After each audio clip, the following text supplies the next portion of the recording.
I want you to imagine with me that we are all gathered one morning in our Sunday best, coming forward in the usual manner for communion, when a wild, disheveled person runs down the center aisle. He shouts something unintelligible. He knocks over a few children in his rowdy wake, throws back a greasy head of hair, and yells something about Jesus. Eyes roll back in the skull, and with a thud, he hits the floor with convulsions and abundant saliva. It happens so quickly, no one has time to think about heading for one of the exits. A strange, high-pitched voice eerily inquires into the air, "What have you to do with us, Jesus of Nazareth?" Paramedics finally arrive. A single injection quiets the crazy voice. He seems to walk out quietly and even shakes the hand of an usher on the way to the ambulance.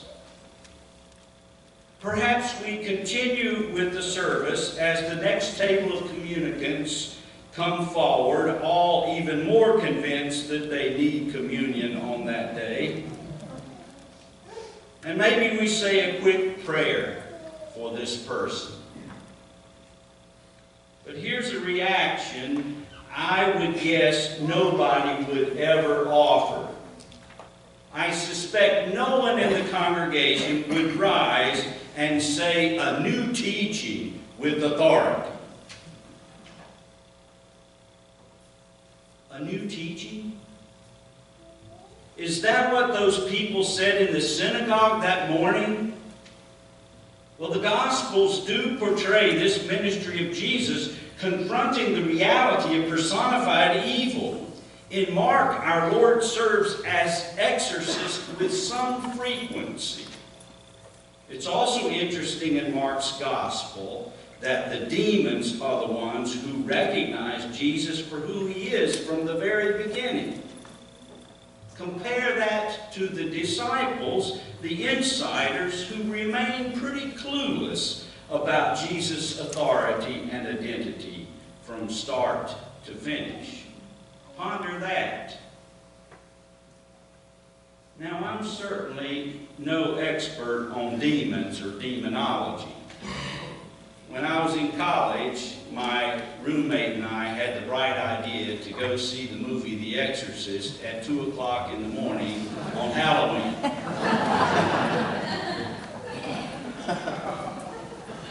And I have to tell you that there are a few films that really got me and almost made me physically ill. I'm a lifelong history student, and I do maintain that evil is real in this world. I'm not so sure that the evil one becomes manifested in the red suit and pitchfork stuff of literary mythology. I do like what Shakespeare says about the devil. The prince of darkness is a gentleman. Sneaky. But I do want to point out two surprising things about this encounter with evil in Mark's story this morning. First, I find it very telling where the confrontation with evil occurs. Jesus' early encounter with evil did not happen in some shadowy, out-of-the-way, ominous location. He is not confronting evil in some shady locale, such as a brothel, heroin house, or casino. He's not even confronting evil in the two places where unclean spirits often become evident around here. In a car stuck in a traffic jam, or in the final aisle of the local supermarket with a 2-year-old melting down in the car. Jesus is standing in a place of worship, brothers and sisters, a synagogue on the Sabbath. And even though there are obvious differences in these places, let's just say for our best analogy that he was standing in church on Sunday when evil raised its head. Only 20 verses into this earliest gospel, Jesus takes on evil in a rather surprising context, the holy teaching place on a holy day. There's a second thing that captivates me about this story from Mark. It's surprising where the exorcism happened, but it's even more surprising how the confrontation with evil takes place. It's easy to focus on the healing itself, the convulsive tongue now silent, the loud voices quieted, the drama and eeriness of exorcism. Could that have really happened? Our modern minds wish to know.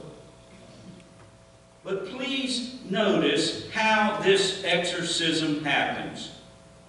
Jesus isn't waving a magic wand or wiggling his divine nose.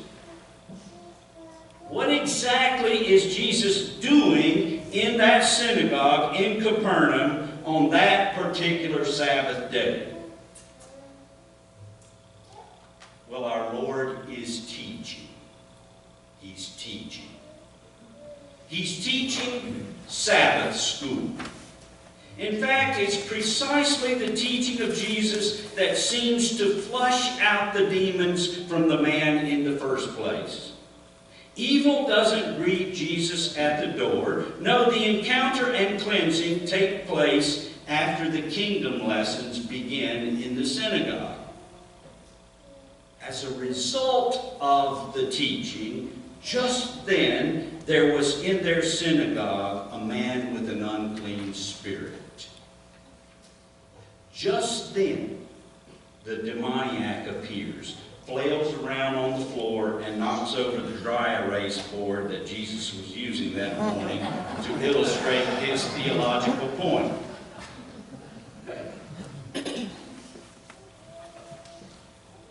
This scene should remind any teacher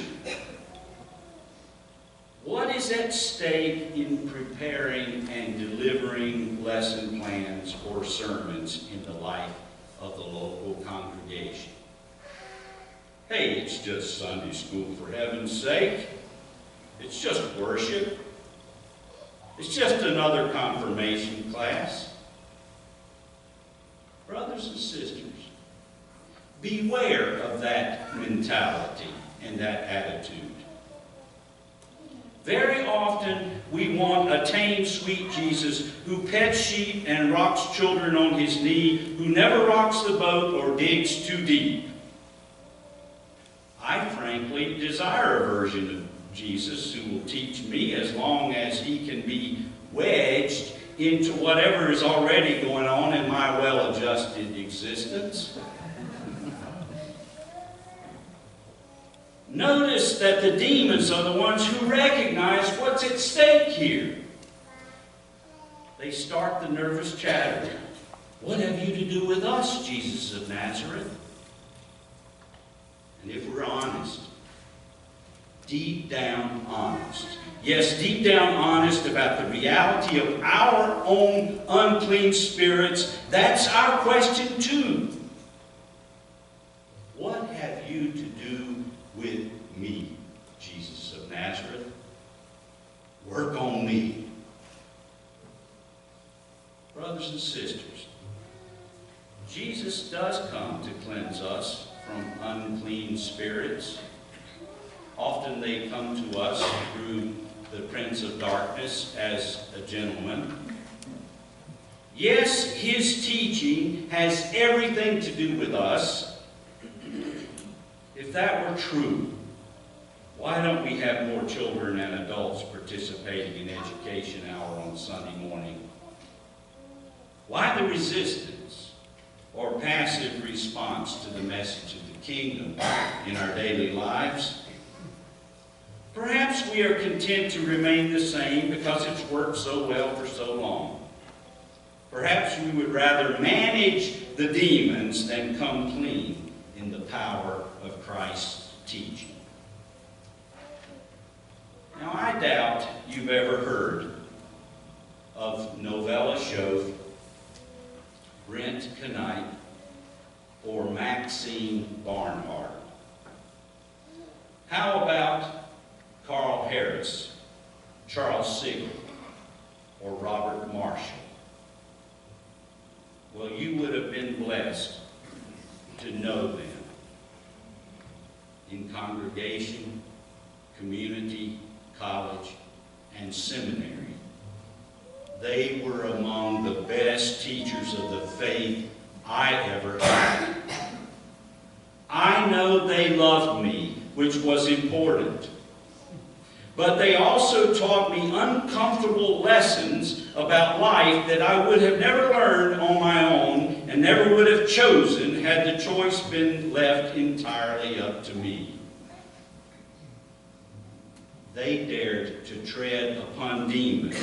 They struggled to keep me in the narrow way. Some of them I cursed under my breath at the time because they expected a lot from me. Good teachers do. I never heard audible demonic voices coming out in Greek class, or during a sermon, or a Sunday school lesson. But their words still haunt me in their truth and power. Think about it. Who are the persons who have served as your teachers and mentors in the faith? Take a few seconds right now and quietly give thanks to God for them. Take about 20 seconds of silence and think about it.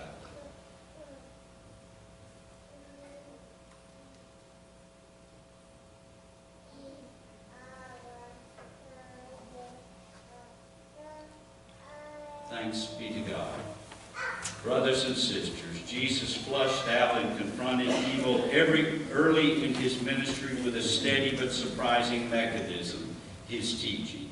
If we do not wish to change, if we have no intention of looking at life in a new way, then by all means we should run away from the church's ministry as fast as we can. For those of us for whom the question of the demons begins to become our question, for those of us who humbly ask, "What have you to do with me, Jesus of Nazareth?"